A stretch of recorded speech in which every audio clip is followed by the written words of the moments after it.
Hello बच्चों, let's read the question. Question says, which of the following represents diversity at ecosystem level? Question में पूछा गया है कि इनमें से कौन सी डाइवर्सिटी रिप्रेजेंट करती है at ecosystem level. First option है जेनेटिक डाइवर्सिटी, सेकंड ऑप्शन है इकोलॉजिकल डाइवर्सिटी, थर्ड ऑप्शन है स्पीशीज डाइवर्सिटी, फोर्थ ऑप्शन है स्पीशीज इवननेस। सो की concept,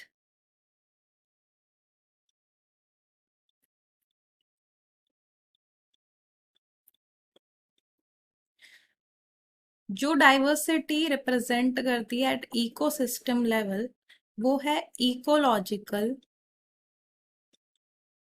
diversity.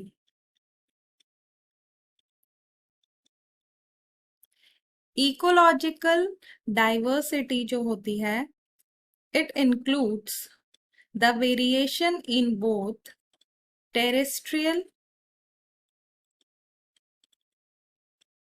And aquatic ecosystem.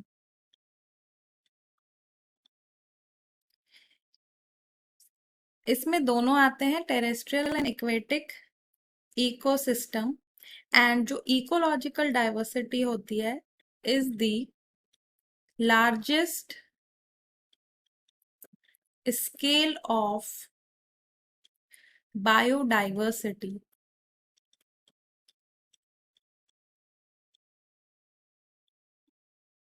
Ecological diversity ये डील करती है with the variation in ecosystems. Ecosystems like जैसे desert ecosystem, grassland ecosystem, forests,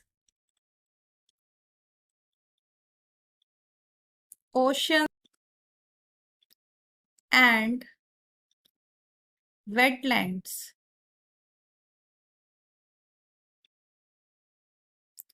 and in ecosystems में within each ecosystem जो diversity है वो काफी ज्यादा है, स्पीशीज में भी एंड स्पीशीज डाइवर्सिटी भी एंड जेनेटिक डाइवर्सिटी भी।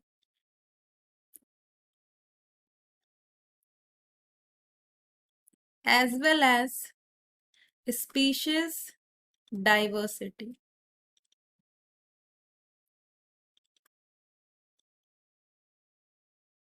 So within each ecosystem there is a great deal of both genetic as well as species diversity। जो जेनेटिक डाइवर्सिटी होती है वो जेनेटिक वेरिएबिलिटी को प्रेजेंट करती है विद इन स्पीशीज।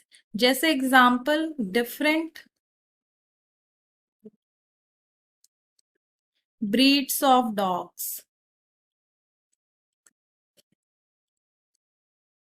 सो ये जो डिफरेंट ब्रीड्स ऑफ डॉग्स होते हैं उनमें जेनेटिक वेरिएबिलिटी होती है और यही जेनेटिक वेरिएबिलिटी डिफरेंट ट्रेट्स को शो करती है। तो इस डाइवर्सिटी को जेनेटिक डाइवर्सिटी कहते हैं। जो स्पीशीज डाइवर्सिटी होती है, स्पीशीज डाइवर्सिटी जो होती है वो relative number and relative abundance बताती है किसी भी स्पीशीज की। जैसे पॉपुलेशन ऑफ ए स्पीशीज, उसे स्पीशीज डाइवर्सिटी कहते हैं। सो इस वजह से हमारा जो करेक्ट ऑप्शन है वो है option number second, ecological diversity. Genetic diversity and species diversity ये इकोलॉजिकल डाइवर्सिटी के ही टाइप्स हैं। एंड जो फोर्थ ऑप्शन है स्पीशीज इवननेस, स्पीशीज इवननेस होता है relative abundance each of the species. कोई भी अगर स्पीशीज है तो उनका रिलेटिव अबंडेंस क्या है। अगर ये स्पीशीज का अबंडेंस सेम होता है, अलग अलग स्पीशीज का नंबर अगर सेम ही अमाउंट में प्रेजेंट है तो स्पीशीज का जो इवननेस है वो बढ़ जाता है और उसकी वजह से जो स्टेबिलिटी है वो भी इंक्रीज हो जाती है।